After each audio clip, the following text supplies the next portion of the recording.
ప్రజా సంకల్పం ప్రశ్నిస్తుంది. ఎవరిని ప్రశ్నిస్తుంది అంటే హైడ్రా కమిషనర్ మిస్టర్ రంగనాథ్ గారిని.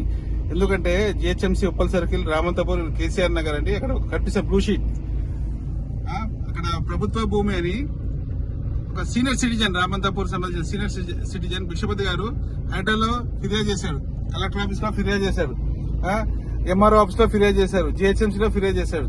అయినా కూడా ఇలాంటి చర్యలు లేవు. హైడ్రా అధికారులు వచ్చారు, హంగామా చేశారు, పోయారు. 2 నెలలు అవుతుంది. అసలు మరి అది గవర్నమెంట్ ల్యాండా కాదా చెప్పండి కమిషనర్ గారు. మరి మీరు ఎందుకు జీతం తీసుకుంటున్నారు? మీరు ఏదో గొప్పలు చెప్తున్నారు కదా. మరి మీ అధికారులు వచ్చారు, వెళ్లారు, ఇంతవరకు దాని మీద ఎలాంటి చర్యలు లేవు, ఏం రిపోర్ట్ లేదు. గవర్నమెంట్ ల్యాండా కాదా ప్రజా సంకల్పం ప్రశ్నిస్తుంది. ఎందుకంటే మీ బాధ్యత, మీరు జీతాలు తీసుకుంటున్నారు, సమాధానం చెప్పాలి మీరు. ఉప్పల్ ఎంఆర్ఓ మేడం గారు, మీరు కూడా సమాధానం లేదు. GHMC Uppal circle 2 town plan ఏం చేస్తున్నారు? అది గవర్నమెంట్ లైన్ లో సీట్ ఎట్లా వేస్తారు? అది అంటే అందరూ కలిసి అవినీతి పాల్పడుతున్నారు ఇక్కడ అధికారులందరూ.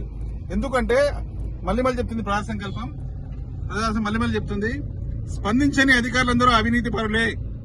ఎస్, హైడ్రా అధికారులు వచ్చారు, వెళ్లారు, ఇంతవరకు హైడ్రా అధికారులు వచ్చారు, వెళ్లారు, ఇంతవరకు ఎలాంటి చర్యలు లేవంటే ఏంటి? ఇక్కడ ఏదో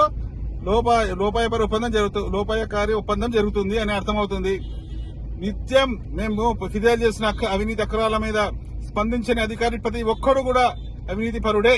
ఎస్, తక్షణమే హైడ్రా కమిషన్ స్పందించాలి, సమాధానం చెప్పాలి. బాపట్ల కృష్ణమోహన్, ఉప్పల్ సర్కిల్, రామంతపూర్ నుంచి.